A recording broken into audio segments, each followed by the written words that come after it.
अस्सलाम वालेकुम class, welcome to the class of मेलियन फार्माकोलॉजी। हम लोग जो लेक्चर पढ़ रहे थे वो था ऑटोकॉइड्स। ऑटोकॉइड्स क्या होते हैं?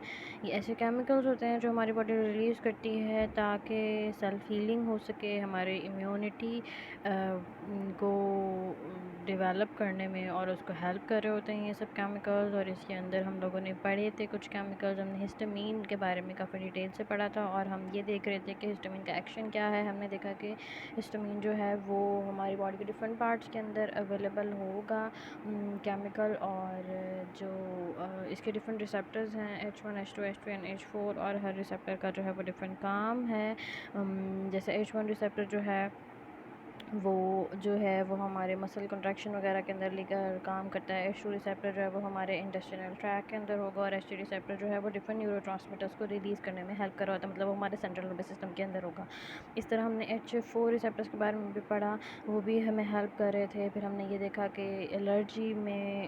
एलर्जिक रिएक्शन जो हमें फ़ौरन से होता है, इन्फ्लेमेशन होती है या रेडनेस होती है, इचिंग होती है, वो किसकी वजह से हो रही होती है? वो इस हिस्टामीन की वजह से हो रही होती है। क्या हो रहा होता है कि हमारे मास्ट सेल्स और हमारी ईओसिनोफिल्स और बेसोफिल्स के अंदर जो हिस्टामीन होता है वो फ़ौरन से हमारे मास्ट सेल जो हैं, जब कोई जन आता है हमारे बॉडी के अंदर, तो एंटीबॉडी उसके साथ जाके अटैच हो जाती है, और उसके नतीजे के अंदर जो मास्ट सेल होते हैं वो बहुत ज़्यादा मिकदार में हिस्टामीन रिलीज़ कर देते हैं, जिसकी वजह से जो है वो इन्फ्लेमेशन होती है।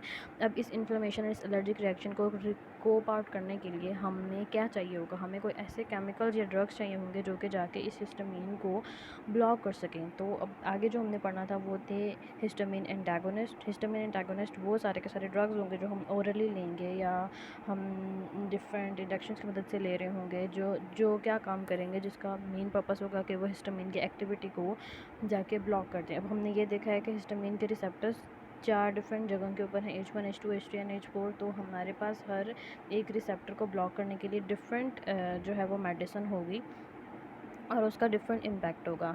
तो सबसे पहला जो उन्होंने बताया हुआ है ये है हिस्टामीन एंटागोनिस्ट जो है वो H1 रिसेप्टर। H1 रिसेप्टर जो है उसको ब्लॉक करने के लिए कौन कौन से ड्रग्स का इस्तेमाल होता है, और जो है उसके डिफरेंट डिफरेंट नेम्स होंगे, मतलब बहुत सारी मेडिसिन्स के नेम्स यहाँ पर हैं। अब आपने आपने एक असाइनमेंट बनानी है जो कि आप मुझे नेक्स्ट लेक्चर में सबमिट करवाओगे, कि जितने भी ये नेम्स हैं, जैसे यहाँ पे लिखा हुआ है टेट्राहाइड्रोक्सीकार्बोलिन, तो इस तरह के जितने भी नेम्स हैं आपने उन मेडिसिन्स के बारे में मतलब एक एक या दो दो लाइन के अंदर उसको लिख कर लाना है कि उसका मैकेनिज्म ऑफ एक्शन क्या है, कहाँ से वो प्रोड्यूस की गई है, उसके बारे में आपको नोहा होनी चाहिए।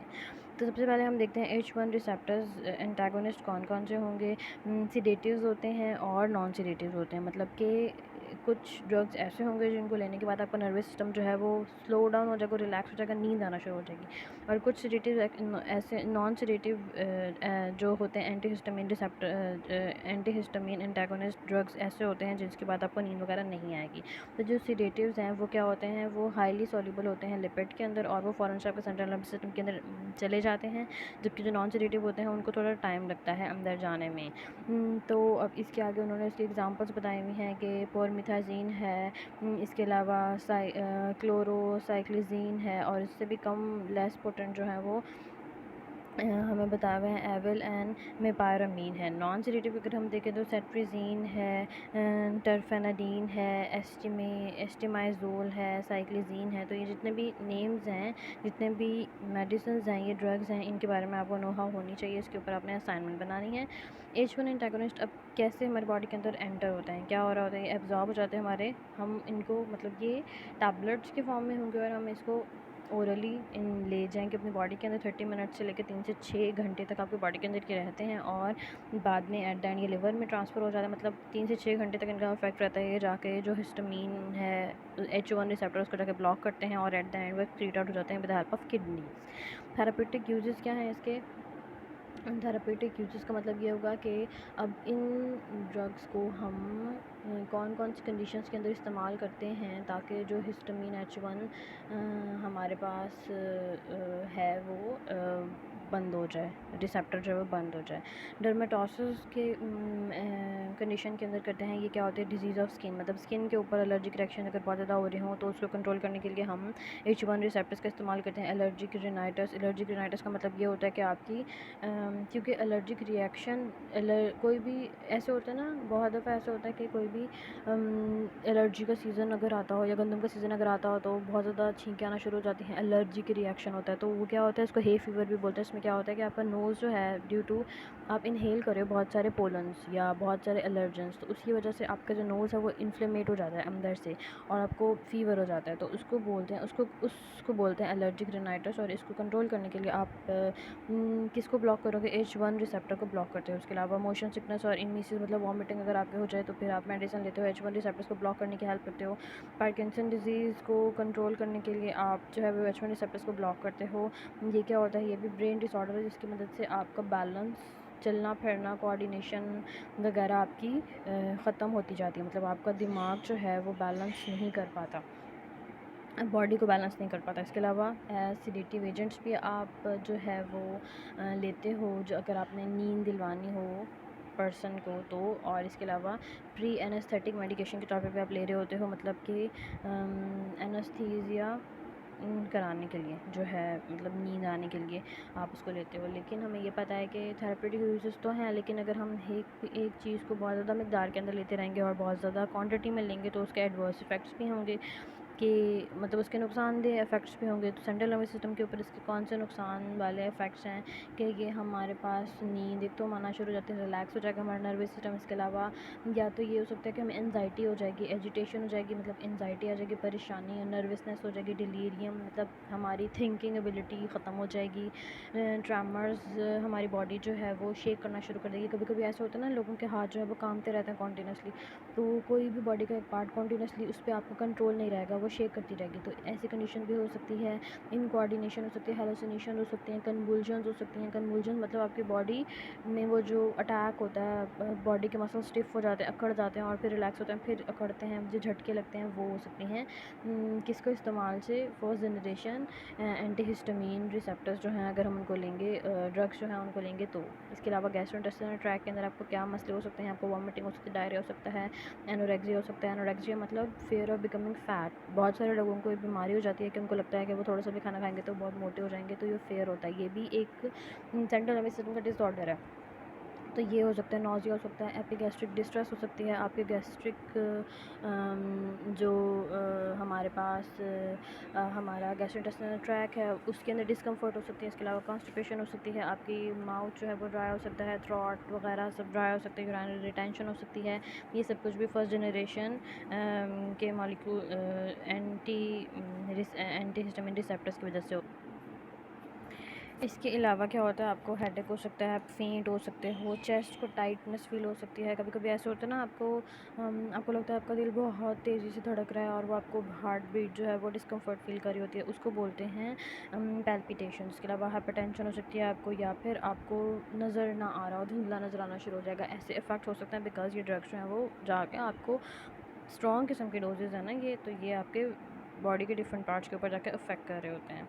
अगर हम H2 रिसेप्टर्स एंटागोनिस्ट की बात करेंगे तो हमने बताया कि H2 रिसेप्टर कहाँ था, हमारे स्टमक के अंदर था। ये क्या काम कर रहा था, हमारे गैस्ट्रोइंटेस्टाइनल ट्रैक्ट के अंदर स्वेलिंग वगैरह या एसिड को इंक्रीज़ कर रहा था, इसका ये काम था। तो अब अगर हमें कोई बहुत ज़्यादा मकदार के अंदर हिस्टामिन वहाँ पे रिलीज़ हो जाएगा तो क्या होगा, हमें एसिडिटी हो जाएगी या हमें इन्फ्लेमेशन हो जाएगी। तो उसको कंट्रोल करने के लिए हमें जो ड्रग्स चाहिए होंगे वो जाके H2 हिस्टामिन रिसेप्टर को जाके ब्लॉक कर रहे होंगे।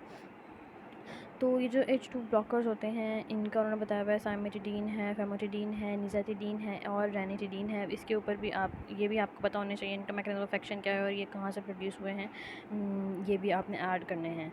और क्या है उन्होंने बताया हुआ है, ये कौन कौन सी कंडीशंस को ट्रीट करने के लिए हम ये ड्रग्स लेते हैं। अगर कोई अल्सरों की बीमारी हो जाए या हमें जो वो एसिडिटी की वजह से रिफ्लक्स होता है वो हो जाए, या इंडाइजेशन हो जाए, या फिर स्ट्रेस की वजह से अल्सर जो हो जाता है क्रिएट हो जाता है, मतलब वोन्स क्रिएट हो जाते हैं हमारे स्टमक में या गैस्ट्रोइंटेस्टाइनल ट्रैक्ट में, उसको कंट्रोल करने के लिए हम H2 इनहिबिटर्स, H2 जो है वो एंटागोनिस्ट, हिस्टामिन एंटागोनिस्ट का इस्तेमाल करते हैं। फिर अगर हम बात करें H3 रिसेप्टर एंटागोनिस्ट की, तो मतलब H3 रिसेप्टर जो था वो कहाँ पे था, वो हमारे सेंट्रल नर्वस सिस्टम के अंदर था, जो क्या कर रहा था, डिफरेंट तरह के न्यूरोट्रांसमीटर को रिलीज़ करने में हेल्प कर रहा था, मतलब उनको इंक्रीज़ अप कर रहा था। तो अब अगर कोई स्पेसिफिक न्यूरोट्रांसमीटर की वजह से आपको झटके लगना शुरू हो जाएँ, कुछ भी इस तरह हो जाए, क्योंकि किसी चीज़ की एक्सेस जो है उसकी वजह से बीमारी हो जाएगी, तो उसको कंट्रोल करने के लिए हम H3 एंटागोनिस्ट का इस्तेमाल करते हैं। वो क्या करेगा, वो ये करेगा कि जाके चाहे फॉर एग्जांपल ग्लूटामेट और एसिटाइलकोलिन जो है वो उसको ब्लॉक करेगा, जो एक्साइटेटरी न्यूरोट्रांसमीटर्स हैं जिसकी वजह से आपको कन्वुल्जन्स पड़ रही हैं, उसको कंट्रोल करेगा, उसको रिलीज़ अप करेगा, कम करेगा। तो अल्जाइमर डिजीज़ को कंट्रोल करने के लिए जो है वो हम H3 एंटागोनिस्ट का इस्तेमाल करते हैं, और उन्होंने यहाँ पर उसकी डिफरेंट तरह के बताए हुए भी हैं मेडिसिन, जो ड्रग्स हम इस्तेमाल करते हैं।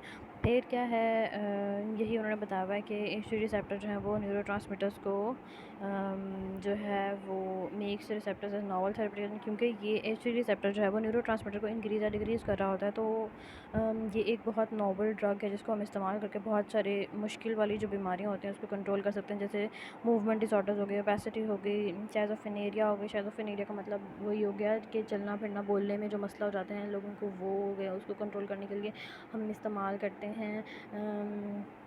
और ADHD जो है ये हमारे पास attention deficient hyperactivity disorders, ये भी ब्रेन डिसऑर्डर है जिसकी वजह से इंसान अटेंशन नहीं दे पाता, किसी चीज़ के बारे में सोच नहीं पाता, ज़्यादा देर तक कंट्रोल नहीं कर पाता अपना बिहेवियर, उसको कंट्रोल करने के लिए भी हम यूज़ करते हैं H3 एंटागोनिस्ट। फिर हमारे पास H4 एंटागोनिस्ट के बारे में आज बात आ जाती है। H4 जो है वो न्यू मेंबर है, और इसके ऊपर भी काम हो रहा है। और ये कहाँ पर होता है, बेसिकली ये हमारे इम्यून सेल्स जहाँ पर प्रोड्यूस हो रहे होते हैं, ये वहाँ पर रिसेप्टर होता है। मतलब ये हमारे कोलॉन में होगा, स्प्लीन में होगा, थाइमस में होगा, नॉस्ट्रल्स, टॉन्सिल्स में होगा, लंग्स में होगा, जहाँ जहाँ पे भी लिम्फ होगा वहाँ वहाँ पर ये रिसेप्टर होगा। और ये क्या कर रहा होता है, H4 एंटागोनिस्ट होता है वो एलर्जिक रिएक्शंस में और हाइपर सेंसिटिविटी के अंदर काम कर रहा होता है, एस्थमा काज कर रहा होता है और एलर्जिक रिएक्शंस काज कर रहा होता है। तो जब हम जाके H4 रिसेप्टर को जाके ब्लॉक कर देंगे तो हम ट्रीट कर सकते हैं एस्थमा और एलर्जीज़ को कंट्रोल कर सकते हैं। अब उन्होंने बताया हुआ है कि H4 एंटागोनिस्ट के लिए कौन कौन सी दवाइयाँ उन्होंने बताई हुई जो ओरली इस्तेमाल हो रही हैं, ट्रायल्स के अंदर हैं, जो कि हेल्पफुल हैं। फिर उन्होंने बताया हुआ है, ये इन्होंने मेडिसिन्स के डिफरेंट नेम्स हैं, मतलब उन्होंने भी प्रॉपर नेम नहीं दिए हैं, तो उन्होंने नंबर्स दिए हैं, तो ये भी आपने याद करने हैं। अच्छा जी, अभी तो ये हम अमाइन डिराइव्ड पढ़ रहे थे सारे के सारे ऑटोकॉइड्स। अब हम अमानो ये वो थे जो अमीनो एसिड से मिलके बने हुए थे, जैसे हिस्टिडीन जो थी, हिस्टिडीन से हिस्टामीन बनी थी, तो हम उसके बारे में बात कर रहे थे। अब आगे अगर हम ऑटोकॉइड्स की बात करें तो ऑटोकॉइड जो है वो प्रोटीन सिंथेसिस भी होते हैं, पॉलीपेप्टाइड से मिलके भी बने हुए होते हैं। तो उनके अंदर जो बेसिक मेजर इंपॉर्टेंट क्लासेस है, मतलब अब ये क्या है, प्रोटीन मॉलिक्यूल होंगे जो कि डिफरेंट जगह के ऊपर जाके हीलिंग कर रहे होंगे या एलर्जिक रिएक्शंस काज कर रहे होंगे, या जो है हमारे पास इस तरह के सारे रोल कर रहे होंगे। तो इसके अंदर जो दो इंपॉर्टेंट है वो उन्होंने बताया हुए हैं, एंजियोटेंसिन और ब्रेडिकाइनिन। अब ये दोनों क्या हैं, प्रोटीन है या पॉलीपेप्टाइड्स हैं। तो क्या उन्होंने बताया हुआ है कि आगे उन्होंने लिखा हुआ है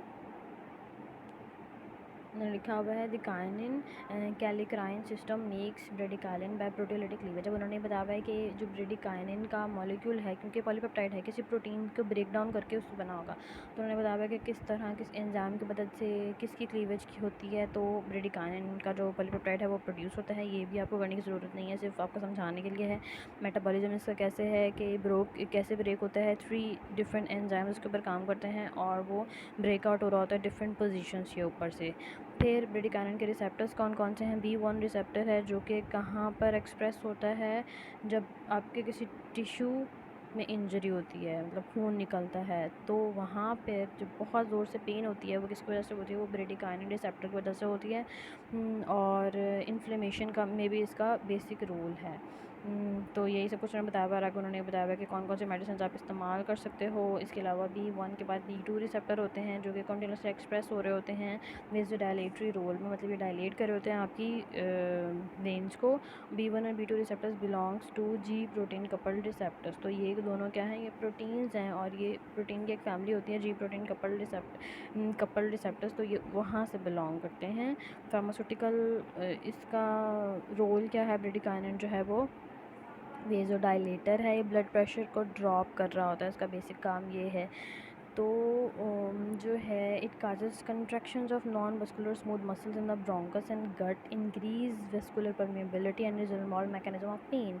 मतलब इसकी वजह से आपको पेन काज हो रही होती है और ब्लड प्रेशर लो हो रहा होता है। अगर ब्रेडिकाइनिन बहुत ज़्यादा मकदार के अंदर आपके बॉडी के अंदर प्रोड्यूस हो जाए, जो कि एक डिज़ीज़ होती है जिसको बोलते हैं हेरिडिटरी एंजियोडर्मा, जो डिज़ीज़ है जिसकी वजह से सवेयर स्वेलिंग हो जाती है स्किन की और म्यूकस मेम्ब्रेन की। किसकी वजह से हो रही होती है कि जब ब्रेडिकाइनिन का जो मॉलिक्यूल है जो कि सेल्फ हीलिंग के तौर पे काम कर रहा है, लेकिन वो बहुत मकदार में बॉडी के अंदर प्रोड्यूस हो गया, तो अब इसको कोप करने के लिए हमें कोई ना कोई ड्रग चाहिए होगा, मतलब एंटी ब्रेडिकाइनिन या ब्रेडिकाइनिन इनहिबिटर चाहिए होगा। तो वो कौन सा इनहिबिटर हम इस्तेमाल करते हैं जो मार्केट में अवेलेबल है, उसको बोलते हैं एप्रोटाइनिन। एक पोटेंट इनहिबिटर है जो कि जाके ब्रेडिकाइनिन को ब्लॉक कर देता है ताकि आपका ब्लड प्रेशर लॉस ना हो और डिज़ीज़ कंट्रोल हो जाए और सर्जरी वगैरह के अंदर बहुत ज़्यादा ब्लड लॉस ना हो, आपका ब्लड प्रेशर भी कम ना हो और अनफेवरेबल कंडीशन से आपको बचाया जा सके। इसके अलावा B1 एंटागोनिस्ट जो है एक और डेवलप हो रहा है जिसका नाम उन्होंने बताया हुआ है SSR240612। ये भी हेल्प कर होता है और ये टेस्ट भी हो रहा है। इसी तरह उन्होंने बताया हुआ है कि currently bradykinin inhibitors are being developed in potent therapeutic for hereditary angioedema. तो वो एंजियोडर्मा, हेरिडिटरी एंजियोडर्मा जो भी हमने पीछे देखा है क्या है, वो एक डिजीज़ होती है जिसके अंदर ब्रेडिकाइनिन बहुत ज़्यादा मकदार में प्रोड्यूस हो जाती है और आपके स्किन और आपके म्यूकस सेल जो है वो मेम्ब्रेन जो है वो स्वेल हो जाती है और बहुत ज़्यादा पेन काज होती है। तो उसको कंट्रोल करने के लिए हम इनहिबिटर्स प्रोड्यूस कर रहे हैं, उसके ऊपर काम कर रहे हैं जो कि सप्रेस कर सकते हैं स्वेलिंग को और आपकी पेन को कम कर सकते हैं। इसके अलावा भी उन्होंने बताया हुआ है कि डिफरेंट प्लांट एक्सट्रैक्ट्स का इस्तेमाल करके देखा जा रहा है कि इधर they can be used as inhibitors और नॉट। जैसे कि उन्होंने बताया हुआ है कि रेड वाइन से कुछ सब्सटेंस उनको मिले हैं, ग्रीन टी से कुछ सब्सटेंस उनको मिले हैं जो कि रोल प्ले कर सकते हैं इस काम के अंदर। तो ये हमारे पास थे ऑटोकॉर्ड्स और इन्फ्लेमेशन, और हमने देखा किस तरह ये काम करते हैं और हमने ये भी देखा कि कौन कौन से ड्रग्स का इस्तेमाल करके हम इन डिफरेंट रिसेप्टर्स को कंट्रोल कर सकते हैं और अपने आप को पेन या इन्फ्लेमेशन और अस्थमा या एलर्जिक रिएक्शंस को कंट्रोल कर सकते हैं।